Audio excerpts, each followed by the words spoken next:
Hi, I'm so glad you're here. Welcome to the 100th interview on this podcast. I'm your host, Esther from Switzerland, author of Living Without Fear and co-creator of the Amazon bestseller Inspired Journeys.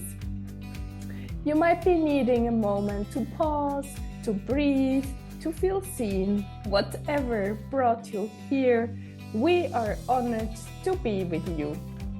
And if today's interview speaks to you or brings someone to mind, please pass it on. Let's keep spreading light. And I'm so excited to introduce you to Regan from the US.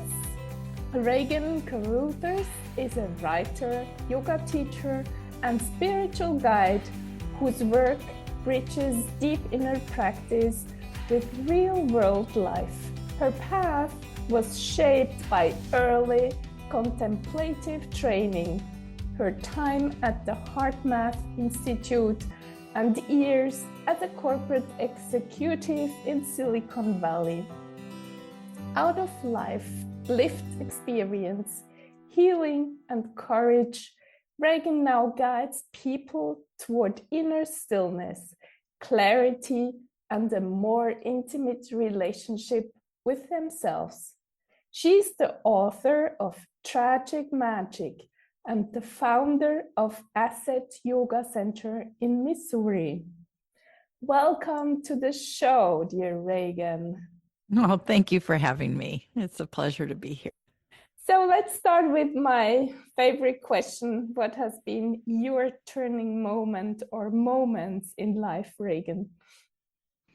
Oh, goodness. I've had many. Early in life, as a young girl, like my mother, I was highly sensitive. I could hear people's inner thoughts. I could see things that, most people didn't.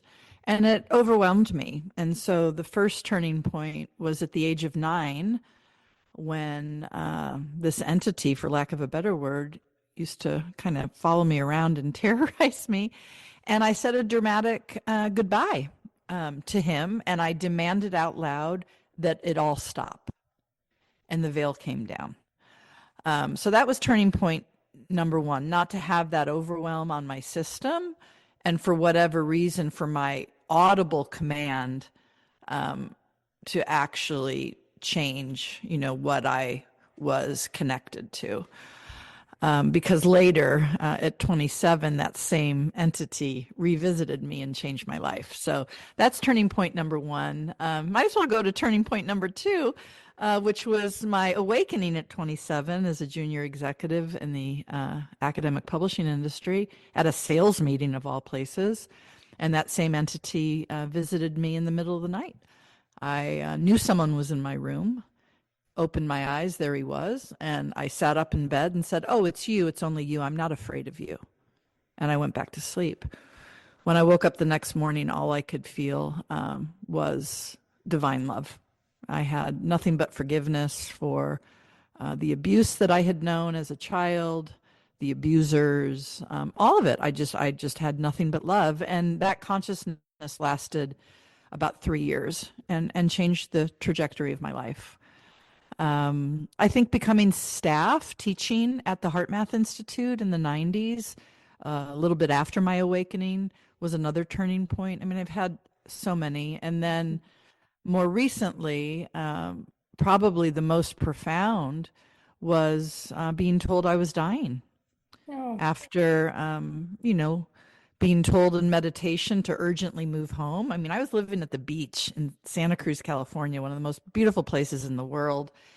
And when I received that guidance, I mean, I knew the truth of it. I know that voice. It's been leading me since I was a young girl.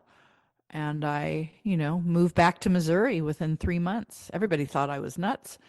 Got here and was told again in meditation to urgently go to a doctor. So I was like, okay, did. And what do doctors do? They listen to your heart. So this country doctor, because I live out in the country, listens to my heart. And he says, "Regan, there's a loud murmur. Something's really wrong."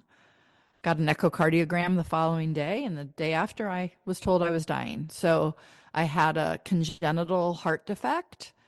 that I wasn't aware of. And my aortic valve had become so calcified that the only solution was emergency open heart surgery. Well, God had called me back to Missouri because Barnes Hospital in St. Louis, where I was born, where my oldest son was born, just happens to be one of the best places in the world for aortic valve replacement. So, there's an old country song that's titled "Live Like You're Dying," and I must say, when you are confronted with your mortality in such a dramatic way, it's a profound teacher. I didn't happen to have any fear of death because of things that I've directly experienced and known. Kind of like within the yogic tradition, yogis know how to leave their body and return. Well, I learned that too in my 20s. So when you have that direct experience of being able to willfully exit your body and return to it, well, you don't fear death because you know you're not your body. This is just a temporary, container for the energy that is you. So yeah, I guess that's enough turning points, though.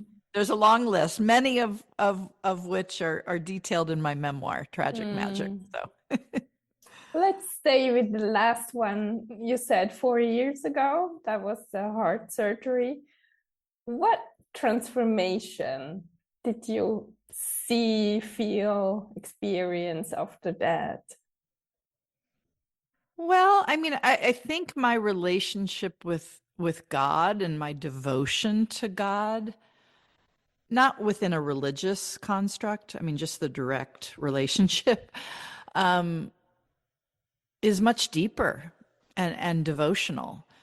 When you're told that there's no medical explanation of how you were alive, which is what the head of cardiovascular, and thoracic surgery said to me on my day of discharge, which was literally 4 days after my open heart surgery. It was like I was breaking records in there. But when you learn that there's no rational explanation of how you were alive, right? And then you have, successful outcome of the surgery itself. Boy, I mean, it didn't feel like a weight, but it certainly felt like deepening that relationship with that energy just was a natural extension of what I had known and experienced. And you feel, I don't know what the word is. I mean, I feel saved in a way, like something saved me, something kept me alive. So I think that's God. And so do I then, as a result, want to devote myself more completely to that? Yeah, absolutely. And how did it transform the relationship with other people? I'm not sure that it did. I mean, I've always had a deeply grateful spiritual practice. I guess what it does change is you don't want to waste any time. So I think you become more authentic. I think you have stronger boundaries as a result of a near-death experience. You realize how sacred and precious it all is, so you don't want to waste it. So instead of it necessarily becoming something that brings you more towards humanity and all the things, for me, I've spent more time alone in my spiritual practice. I feel also one other change is more devoted to service. So I may not want to like hang out with you as much, but I do want to serve you in the time that we are together. So I want to share what I know. I want to be that beacon of light and of hope. And, I carry a rather unpopular message in that discipline matters a lot. Discipline of spiritual practice is essential. You don't develop that kind of devotion and that kind of inner freedom in the absence of it. And, here in the States, I've never been to Switzerland, but We're a quick fix culture. We would rather take an injection or take a pill than change our diet or go to the gym. We've been enculturated to want quick solutions. Well, your personal evolution, your spiritual evolution does not happen quickly. You might have a breakthrough moment, right, that becomes a new baseline for how you sort of return back to an energetic state that you've known. But you have to be disciplined. Mm. Can you give some examples where you set stronger boundaries? For example, yeah, do you have examples? Maybe this can help our listeners. Yeah, less time in social situations where alcohol is the focus. Again, in the States, I mean, it is a very alcohol driven centric place. Yeah, so I spend less time out in public. I spend more time at home because that feeds me. And I think for all of us, regardless of where we are on our journey, it's important to understand and connect to how you're feeling. What situations are draining for you? What situations, contexts, things that you do enliven you, right? And take that as data and be informed by it. And so the boundary is the act of not just knowing what feeds you, but saying, I'm going to do less of this and more of this. Your practice with your spiritual guides or guiding, how did it change in time, or also the way you practice? I mean, I've accumulated a lot of wisdom and practice along the way, right? I'm on the cusp of 60, but I learned meditation at the age of 3. I went to a grade school and a nursery school where meditation was something we did every day. And we did Tai Chi as an alternative to gym class. We photographed our energy field with Carillion film. We sang devotional songs about the power of the divine and of that relationship, and that I still know all the songs anyway, that your thoughts and your feelings are your choice. Mm. That school was governed, a man named Maxwell Maltz. I don't know if you read Psychocybernetics, but he birthed the positive psychology movement in the 1960s. And he was on the board of my grade school and a mentor to the founder. So a lot of his research and point of view was in the pedagogy. So, I mean, I started there. I would say that I am just more devoted to what I know. That's the biggest change, is just more devotion. What's your morning practice today, Regan? Yeah, so before I get out of bed, I either sit up in bed or continue to lie down, depends on what I feel. And I begin that sacred journey into the heart, right? That's, when Jesus, one of my teachers, said, the kingdom of God is within you. Well, when I ask people with their eyes closed, where is that kingdom, do you think? Everybody puts their hand on their heart. Nobody puts their hand over their head, So I start there. It begins with breath through the heart, and then I connect to God, to that energy. Depending on how restful my sleep is, sometimes it takes me a little longer to get there. So, yeah, it can begin with me just feeling the energy of the most profound love that I've known, which happens to be God, like starting there and just sitting in that energy. like continuing to breathe through the heart and just soak in it. So I start there and then I go make my tea. Depending on what I have going, I usually just walk down my driveway to my yoga center and do more there. So I'll meditate for a longer time, either on my meditation cushion, on my yoga mat, by my altar, or I have some beautiful sofas. I also am a dowser, so I work with a pendulum. If I feel Mm. like I really need just some certainty, like I have a felt sense of something, but I kind of just want to check in. So I'll call in all my peeps and then just use the pendulum and have a conversation with them. Mm. That's typically something I do every day. How long do you sit for meditation?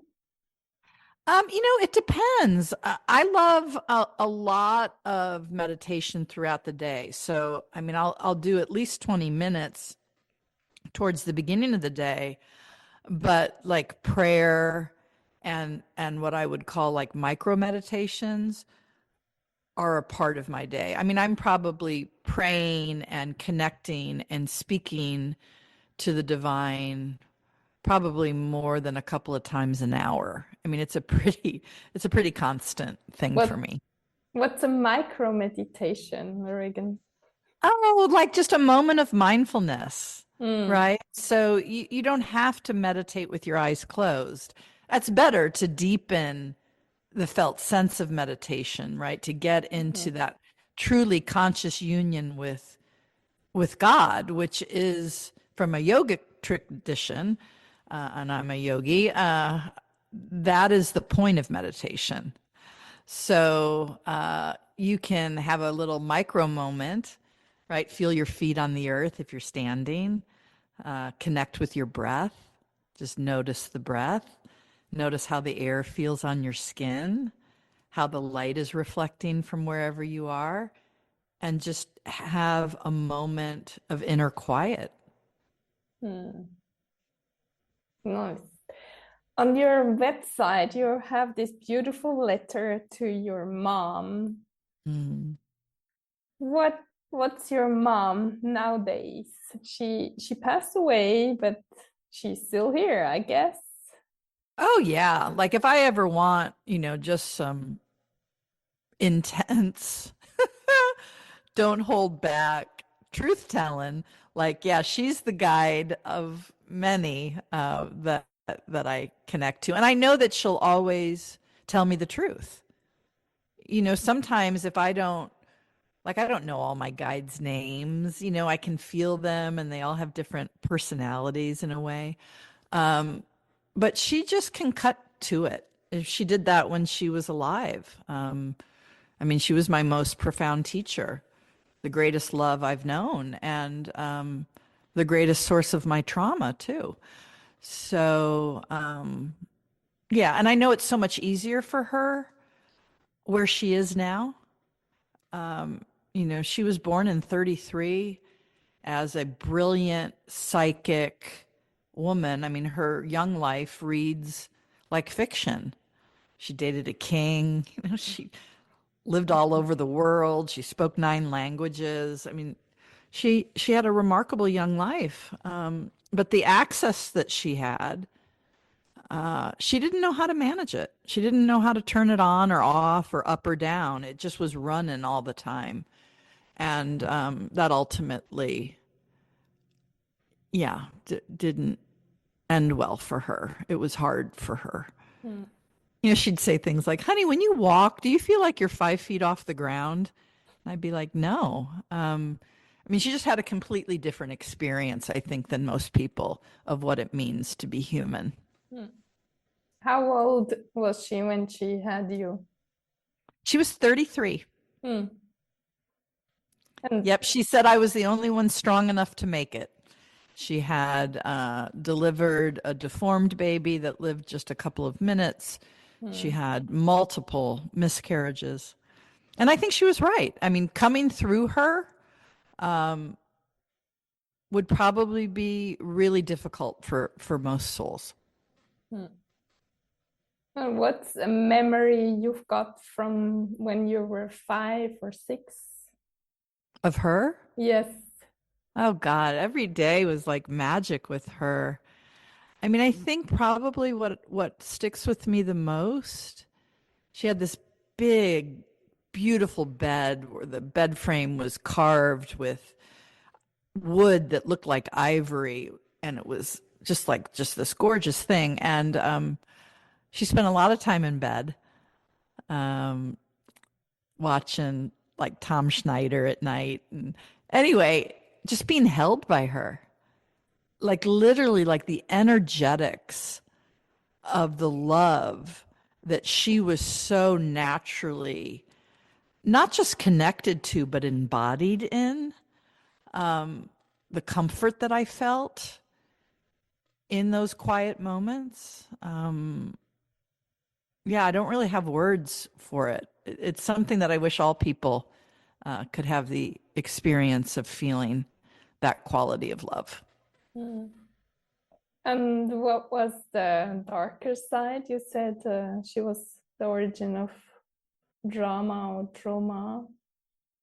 Well, she tried to kill herself when I was 2 years old. I don't think it probably gets any darker than that.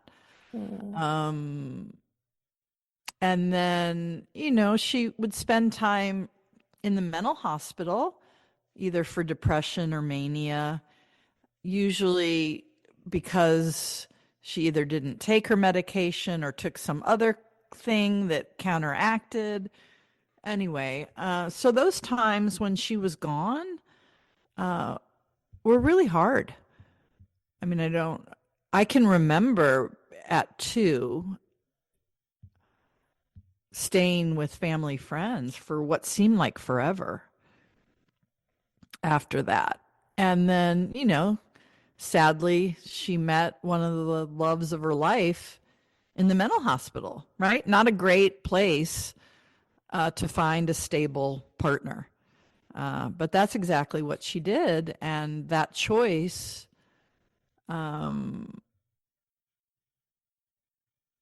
is fine now. Like my stepfather and I are good friends. But then as a child, he was the epicenter of my trauma. He Mm. was violent. He had issues with alcohol. He was emotionally abusive. I mean, it was hard. And Mm. so I spent most of my young life trying to be anywhere else but home. Mm. Yeah, I'm sorry. And how did all this, your story with your upbringing, determine you as a mom? You have two sons, right? Yeah. Yeah. Well, I think I've tried to consciously do the best, not only that I can, but taking the gold of both my parents and leaving the rest. I mean, I am absolutely devoted to my adult sons, and they know that. And even when they had darkness in their adolescence, for all the reasons adolescents do, but particularly my boys, they're very sensitive and tuned in. I just responded, I would say 95% of the time, with unconditional love. Like I wasn't punitive. I didn't punish them when they made mistakes. I don't believe that's how that stops, right? It stops when you begin to remember the truth of who you are. And yeah, I mean, I have amazing communications from my sons, particularly, on the eve of my open heart surgery, because there's a chance they were never going to see me again. And what they communicated to me, both before the surgery and when I was in the ICU, like knew, I'd always thought, but I knew after receiving those communications that I had mothered incredibly well. Beautiful. Yeah, in my memoir, there's one letter that I wrote to them on the eve, and then communications from Mm. them during that, time. Mm. in our journey. Yeah. What do they tell you about you? Oh, well, they tell me lots of things. Sometimes they tell me I'm bossy, but it's just about the love, right? About the unconditional love. Mm, They never, and it was hard when I was an executive in Silicon Valley, and that was something that began because I didn't have a choice, or I didn't seem to have a choice. Perhaps I had a choice, but there was a financial need for me to work because of the circumstances of my ex-husband. Anyway, but my younger son, who's 25, said to me recently, because I often think about that. I had a nanny who was fantastic, who worked for me for a decade, but he said to me, he said, Mom, I always felt you like you were there. Like I never felt abandoned by you. And I had a very high pressure job. I traveled a lot, but in his felt experience, I was there. mm. And that was really profound to receive. I was glad to hear it. So sweet. Yeah. Yeah, and my older son Connor, he wrote me a beautiful text when I was in the ICU following the surgery, and I was unconscious, of course. And I often go back and reread that. It really fills me up because it's exactly what I intended. It was my intention to love that way, to mother that way. And so then to hear it back without me prompting or asking, that just them freely sharing, I was like, okay, Mm. all right, I did that well. Beautiful. Let's go back to our listeners. You said unconditional love. Where, how, what's our idea? How can we get there to feel unconditional love for ourselves? Because we need it the most. Well, I think it starts with the source of that energy. Where does that quality of love come from?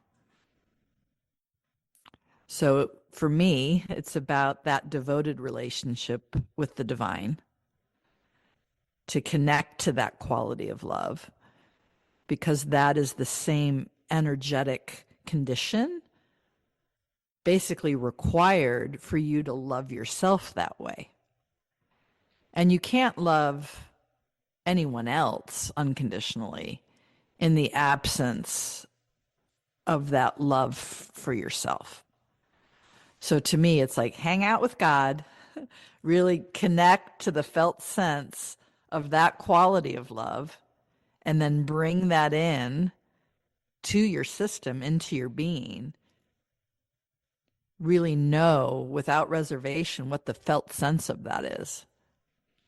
And, I have this process that I've called loving witness, where in my inner life coaching, we do some deep unpacking of the traumatic moments, particularly early, getting really honest about what you've known and what the belief about yourself or the world or others was created, either consciously but mostly unconsciously, as a result of what you've experienced, right? So you do all that unpacking and you get really acquainted with all the wounded identities Mm. inside. What's And a then good question to start with? just looking back at childhood, and what do you remember that hurt? Mm. Mm-hmm. And then you bring that quality of divine love, that energy, into those wounded aspects of self. You can name them. My inner toddler has a different name than my inner adolescent, right?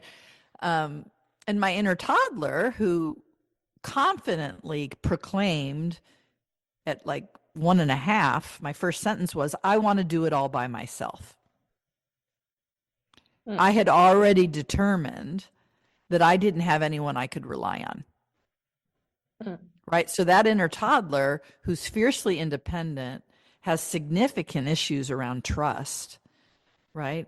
What she needs is to feel loved and safe. So I bring the energetic condition of love and safety to her. What do you tell her, for example? I'm not trying to change her mind. That's one thing. Like her point of view is valid. So I'm not trying to convince her of anything. I'm just trying to come to her. I tell her often, I'm never abandoning you. I'm always returning Yes. with this quality of love for Beautiful. you. So that's probably the only thing I say. It's mostly the energetic condition of me now that I'm bringing to her. And in that, right, in that quality of love, she begins to feel safer. She begins to understand that she can at least rely on that. And then that helps her recognize it in someone else, right? So there are people that are trustworthy. There are many who are not, but there's some that are. And so it helps her have clearer seeing around that and not be just reactive. Yeah, and my inner adolescent who's just looking for an exit and an escape from all the chaos at home, right? So what do you do when you're a teenager in a traumatic home? Well, you find a way to feel better. So marijuana, alcohol, like whatever, cheerleading, like anything that can get me in a different state than what I felt when I was home, right? So she's on the run. So I help her when I love her feel like she can kind of settle and be still. Nice. Yeah, does that make sense? Yes, very beautiful. No, thanks. What would you like to tell our audience as a closing part? Develop a disciplined inner life. It is that relationship with self, informed by your relationship with the divine, that changes everything. It can transform your health physically, emotionally, mentally. It can help you just manage the complexity of what it means to be a human being on this planet right now. This is not an easy place. So figure that out and stick with it and understand that your body is, think of it like a receptor of light. So the quality of the connection that you have with the divine has nothing to do with the divine. It has everything to do with the quality of your receptor system. So don't poison yourself, right? Eat organic food, eat well, mostly plants, spend time in nature, exercise, like tend to this vessel. Because if it's poisoned, sedentary, right? Overweight, inflamed, like all the things, that is going to interfere with being able to hear and be guided by the divine.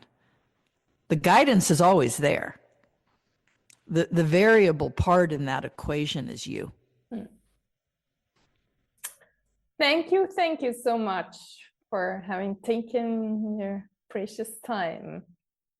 Sure, I was happy to do it. Thank you for having me on.